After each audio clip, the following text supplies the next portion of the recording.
Hello, dear fans, friends, and subscribers. This is your host Ram on the Cricket Happening Show, welcoming you all to this broadcast.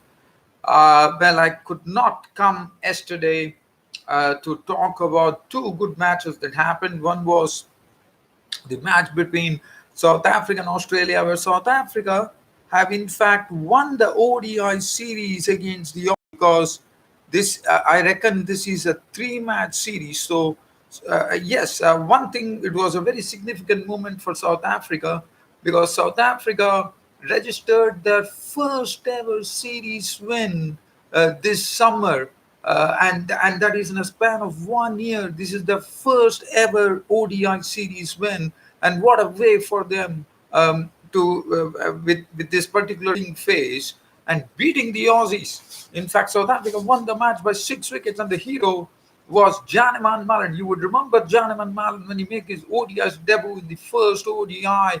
Was how on Mallon was there for the South Africans till the end to pilot them to victory. As he finished on an unbeaten 129, he's made an ODI century in only his second one-day international of his career. So that is as far as that match was concerned, which I'm going to talk about. And also we'll talk about the West Indies versus Sri Lanka. West Indies took a 1-0 lead in the T20 series when they beat the Sri Lankans. So, but first, let me talk about this particular match. So, Australians were the ones who actually batted first and put on 200. They were bowled out for 271. They got a very good start from the Aussie openers, David Warner, with 35-23, with 4 fours and 1 6, and Aaron Finch, the captain, knocking 69 of 87, 6 fours and 2 6s. But other than that, there was not much to look after. I mean, Stephen Smith was out for just 13. Labuschagne was out for a first ball duck. He was out for the very first ball. He tried to slap a ball from Lungi Giri, who was the best bowler. In fact, Lungi Giri returned his best career ODI figures of 10 overs, no made, and 58 runs and 6 wickets. And Lungi Giri, one has to say, has looked the part after coming back from injury. Good news for South Africa. So Labuschagne was out to the very first delivery for Knott, which was a rarity, as we have seen that he has always scored runs when he's come to the wicket. But this was a real rarity. Got a few lives, profited from that, and hit 69 of 83 with 5 fours to really prolong this Australian innings and take them past the 250 mark, 200 mark, I reckon. Alex Carey once again could not go on with the bat and been a sort of a problem area for the Aussies. Alex Carey was out for just 21 of as many balls with 1 4. There's nothing much to talk about. It was just David Warner, Finch, and the other batsman. Mitchell Marsh made 36 and DRC shot making 69. Those 271 all out, but as I said, Lungi Giri was simply superb. 10 overs, no maiden, 6 for 58. And I'm not going to go into any 2 for 59 for Not G, and 1 wicket apiece to Felukayo and Shamsi. So nothing much to really look into the bowling figures. If you see, everybody went over 50. It was Felukayo who only gave 44 runs. Other than that, there was nothing to really talk about. The South African innings, Shamsi, one can look at 10 overs, 1 for 54. W. Shamsi has been very good against the Aussies this season. South Africa were given a target of 272. And in fact, they lost their South African captain, Quinton de Kock, of the third ball of the match. Again, it was Mitchell Starc into the picture, knocking Quinton de Kock's stumps off. He was gone for naught, and then it was actually on Janeman Mallon, who was definitely under pressure, playing only his second ODI of his career, and then I have John Smuts batting along with him, and both actually definitely slowly started repairing the damage after losing their captain's wicket, and they slowly started, I would say they weathered the bowling of Mitchell Starc, Patrick Cummins, which they did well, and then finally, slowly but surely, they started getting into the strokes. John Smuts was out for 41. It was a good partnership. They took the score from 1 when Quinton de Kock left to 90. So 91-run partnership for the second wicket. John Smuts making 41 of 64 deliveries, which included 3 boundaries. John Smith is basically a very good hitter of the ball, but looking at the situation, he really tailored himself very well to bat well. Well, Verin the other day was very impressive with the bat.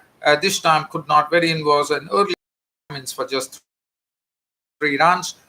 Klaasen once again came, and Klaasen was the one who actually stitched together a very good partnership of 103 for 3 in the 24th.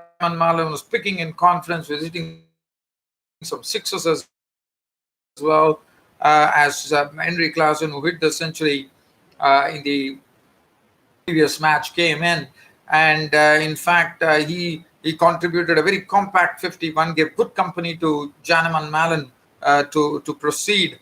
There and he was out in the 39th over when he was out for 51 with 3 fours and 1 6. But Janeman Mallon was very it looks a very exciting prospect for the South Africans, no doubt about it. His driving through the offside and both the sides of the wicket was very good to watch. And then finally, David Miller, the experienced bloke, coming in and giving the support that Janeman Mallon needed to guide the South Africans to victory, as Janeman Mallon went on to get on to his maiden ODI century in only his second one-day international of his career, and against a very good attack, the Aussie attack. So that really will give him a lot of confidence going into the playing into the other matches. So Mallon not out on 129 of 139 balls, which included 7 fours and 4 sixes. And was not out on 37 of 29, 3 boundaries. And that was said. The South Africans had collected their first ever ODI series win this summer after a span of 12 months, after 1 year. So you can just imagine how the South Africans have been struggling in one-day international. Their first ODI series win. As far as the bowling was concerned, Mitchell Starc 9.3 overs, no made in 1 for 53. Patrick Cummins 10 overs, 1 made in 1 for 59. Mitchell Marsh 9 overs, none for 51. Ashton Agar, after showing that early promise or early what you could, I think the South Africans seem to have really sussed him up. 9 overs, none for 48. Zampa 248 and Labuschagne none for 11. And the player of the match, I liked it very much, and this is something which has to be done, because it was something very good to see that the man of the match was actually shared between Lungi Gidi, who took 6 for 58, and the batsman Janeman Mallon, who made his second for his first one-day international century of his career, and both of them shared the man of the match, and I thought that was the right way to go, because both have really 20, and this is something which is an absolute focus right now with the T20 World Cup coming up in Australia in the month of October, and definitely one knew that match to happen. And West Indies, as you know, if you look at the team, if you look at the paper, look at the names over there, it really will tell you that what a powerful unit it is. Yes, it was, as West Indies powered their way to 196 for 4, batting first, and the contribution, Rendell Simmons was there till the end, not out on 67 of 51 balls, 7 fours and 2 6. The other over, Brandon King did a good job, 33 of 25 deliveries, 5 fours and 1 6. Nicholas Pooran was out for 14, but Andre Russell did the smashing. I mean, Andre Russell, as you know, is coming back into the team after quite a long time. And Andre Russell, he makes a big difference in any team, any franchisee team, any team he plays. He makes a big difference, and that's what he precisely showed. He scorched the Sri Lankan attack. He went after the spinners. Sandakan was put to the cleaners, one could say. Hasaranga De Silva, who was effective till such time, went for 19 when Russell came to the crease. Andre Russell, bowled by Malinga for 35 of 14 deliveries, which included 4 sixes and 2 bounds. And what a pivotal member he's going to be for the West Indies when they qualify for the T20 World Cup in Australia. Kieron Pollard, the captain, smashed 34 of 15, 3 fours and 2 sixes, and Fabian Allen 3. 196 for 4 was what the West Indians erected on the board. Malinga still showing his got the wicket of Andre Russell, 4 overs, 1 for 36. Thisra Pereira, 3 overs, none for 27. Matthews bowled 2 overs for 16. Isru Udana, 1 for 41. Sandakan, 4 overs for 38, with whom Sri Lanka is having a lot of hope, one could say. Asanka de Silva, 4 overs for 38, barring that over into Russell, which went for 19. The Sri Lankans were given a target of 197 to get, and I have to say there was not much of a real. I mean, they definitely Kushal Pereira got into his own. As you know, he's a very swashbuckling opener in the mode of Jayasuriya, the former player, and he showed that by thrashing 66 of just 38 deliveries. It included 6 fours and 3 sixes.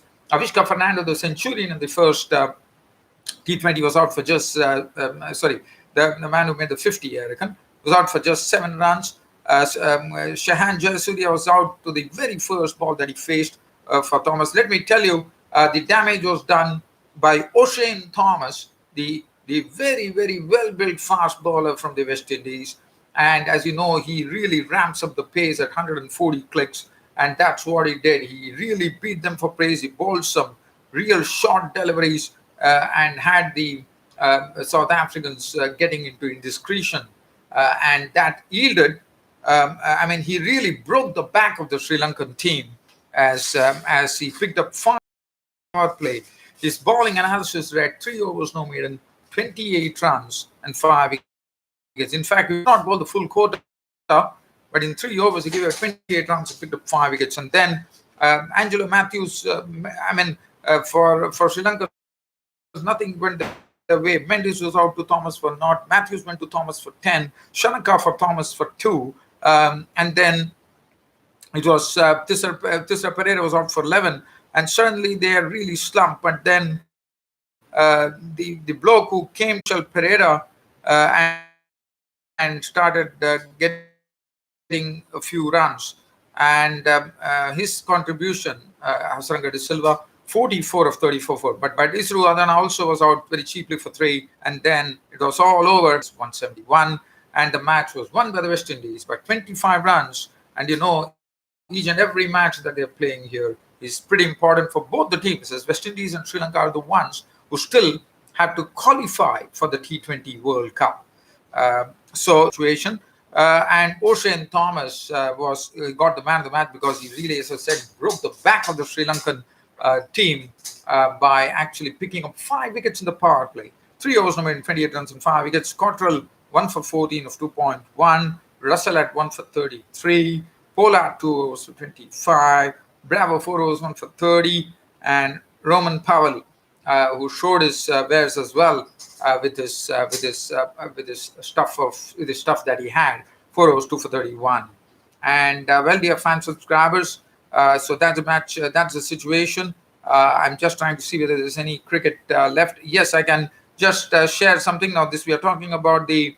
One thing I can share is that Mashraf Murtaza, the Bangladeshi captain, will be swan song one-day international. As you know, Bangladesh have already won the series against Zimbabwe, but he'll be playing this one final ODI as he bows down in Bangladesh cricket as a cricketer. And also, let me share one thing: that Kieron Pollard yesterday was playing his 500th one-day international, and that's a real record after Chris Gale, who has done it in the past. So, Mashraf Murtaza is going to be quitting cricket. After that, he has given good service to the Bangladeshi team, being the captain, leading them.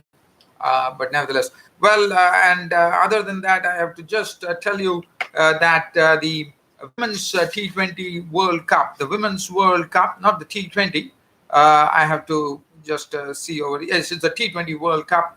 As you know, India and Australia will be the ones who would be contesting in the final of the T20 Women's World Cup. Just as a sort of an update I wanted to give, since I talk on cricket. Well, dear fans and subscribers, I think it's I've waxed enough, waxed eloquent enough right now, and it's about time for me to pull the curtain on this show of mine by bidding you all a very good night from my studios here. Thank you.